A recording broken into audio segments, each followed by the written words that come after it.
to the earth. And there will be 1,000 years on this planet that will be the greatest days that mankind has ever seen. You see, I believe in that. I believe in that kind of hope and that kind of day when there will be peace on the earth. I believe that the days that are coming ahead of us are far better than the days that are behind us. That's what I believe. And here they have Jesus Christ, the King of righteousness. But here they have someone that they took out of prison, out of a pit, a murderer, a thief. Boy, I know who that sounds like. They bring him out, ugly as he is, and they say, choose.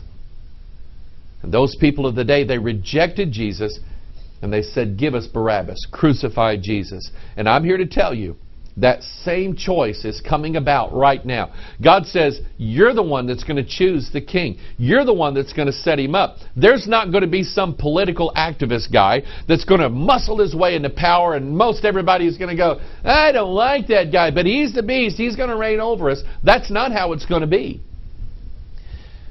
We're being set up right now for the choice, and people are going to choose this beast. That might have been contradictory or contrary to maybe the way we've been used to thinking, that all of a sudden this guy just steps up to power and says, I'm in charge, I'm in charge. And everybody says, well, he's in charge, we have to follow. That's not how it's going to be. We had this scenario where people are going to be drugged, kicking and screaming to these little infiltration centers where they all of a sudden they wake up and they're tattooed with some mark of the beast and they go, oh, I didn't want this. That's not how it's going to happen either. The Bible says the false prophet causes them. Causes them. There is a cause. Something happens to where everybody is going to say, I want the mark, and I choose this king to rule over me. And God says, in that day, because you made your choice, I have to deal with it now. You're going to cry unto me, and I'm not going to hear you. In the days when Adam and Eve were in the Garden of Eden, and they had two trees, the tree of life, representing Jesus Christ, the tree of knowledge of good and evil, representing the fusion of opposites, good and evil together, Baphomet. I'm going to be dealing with Baphomet in a very, very soon Watchman video broadcast. Something interesting is happening in the world right now. Be watching for that. But here's the tree of death. And Adam and Eve in the Garden of Eden, they made their choice. And God said, you have to live with it now. And He cast them out of the Garden of Eden. And they had to bear the shame of their iniquity on their own body. God providing grace and mercy, however, in the end. People are being set up right now for the choice. There are groups all over the world. We talk about, every now and then we'll talk about the Council of Foreign Relations, the Trilateral Commission, secret societies, the Vatican, the New Age movement, the emerging church movement. All of these movements working together. CAIR, C-A-I-R, this group that is trying to bring about radical fundamental Islam into America, trying to get Sharia law embedded into the states and into the nation. And all of these are working together to bring mankind to the cause whereby mankind says, this is the king that I want. One of those groups is the Bilderberg. This goes back all the way to 1954, and I'm trying to remember some of the little bit of the history that I dug up concerning the Bilderberg group. They got the name because they started meeting, 1954, they started meeting in the Bilderberg Hotel. And it was a secret. There was a group of people that wanted to bring about a change, a transformation.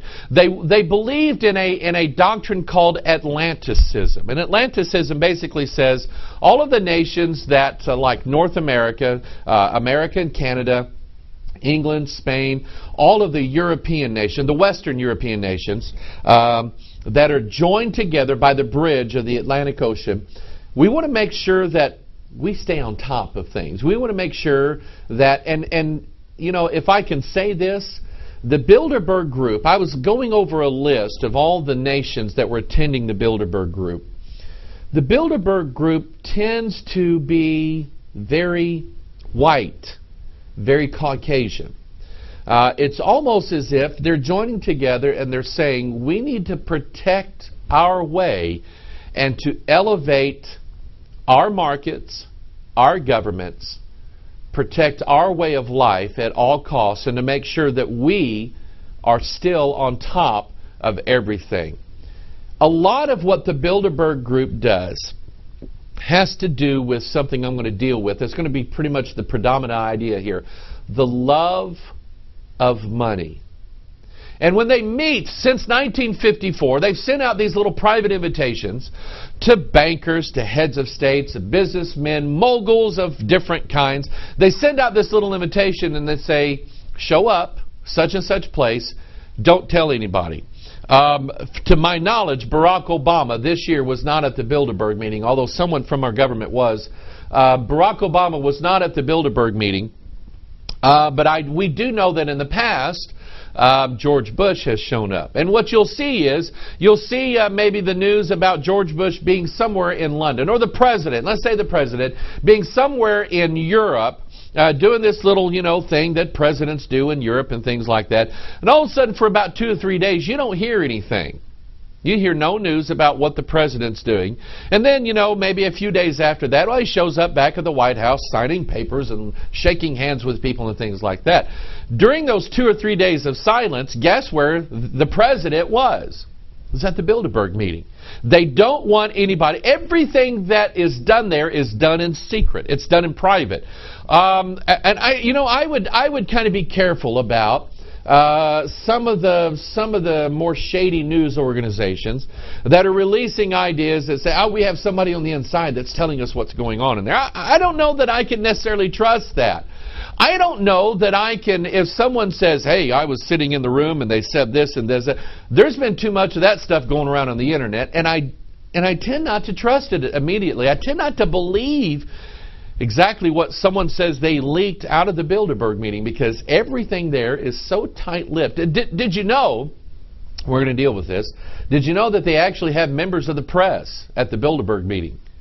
But for some reason, the members of the press who come out of the Bilderberg meeting, they never tell what's going on inside of there. Oh, they might issue some news stories a few months down the road that have everything to do with the agenda of the Bilderberg. But they're not going to tell what they said. They're not going to tell what's going on in there. And really, from what I can find out, no one really stands up and says, this is what we want you to do it or die.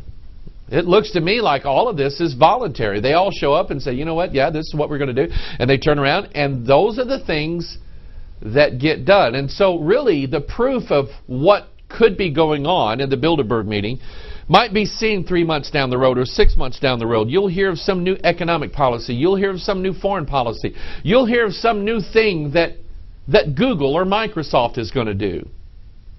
And you could more than likely trace the roots of that back to the Bilderberg meeting. How is it that we can know what's going on? I believe that God reveals secret things. Let me pull out a book here.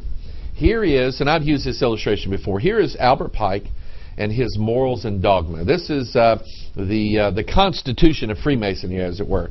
The philosophies and ideas of Freemasonry. And there's a lot of symbols in here, and there's a lot of things in here that when you read it, you go, what in the world are they talking about?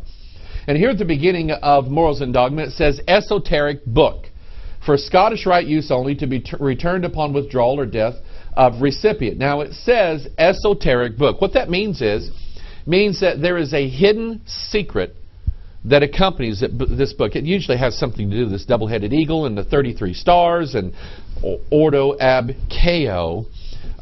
But this book contains a secret. It's a secret that they don't want most everybody to know about. Nobody really is supposed to know the real secret that's in this book. And you can read this book from cover to cover and not uncover that secret. You might never get it. Contrast that with this book here. Luke chapter 8, verse 17. For nothing is secret, that shall not be made manifest, neither anything hid that shall not be known and come abroad. Daniel chapter 2, verse 22. He revealeth the deep and secret things. He knoweth what is in the darkness, and the light dwelleth with him. Now, there's two things that I know about the Bilderberg group. Number one, I know who the chairman of the board is. I know who was sitting at the head of the table of every meeting that was going on there. And I'll tell you who that is at the end of the video. You have to wait for it. I also know who was present in the room as well, listening to every word and knowing every thought and knowing every secret agenda. I know who that was. He's referred to as the Holy Spirit was there. And God knows everything that happens in the darkness, everything that happens in secret, and everything that they try to keep secret, all their agendas and everything they try to keep secret, God says, I am going to reveal. I'm going to reveal what they're doing.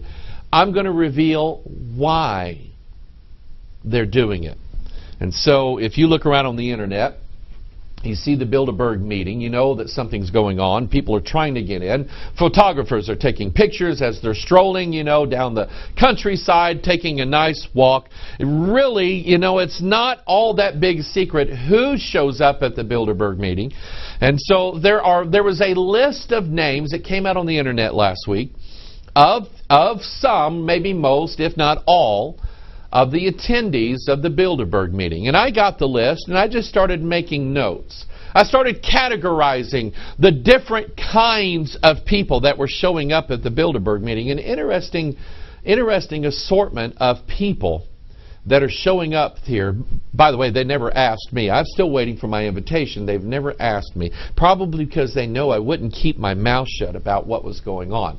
But anyway, it's an interesting assortment of people. And so I thought about to categorize the different groups or the different names that were represented at the Bilderberg meeting. And once I categorized them, it was easy to see the agenda that we know they have to be dealing with and have to be talking about. Remember, there's a king coming and a kingdom to rule over mankind.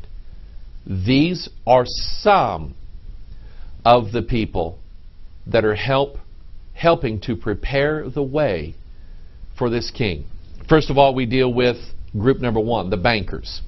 Groups like Eurobank and the Royal Bank of Canada, Raiffeisen Bank, you'll have to excuse my German.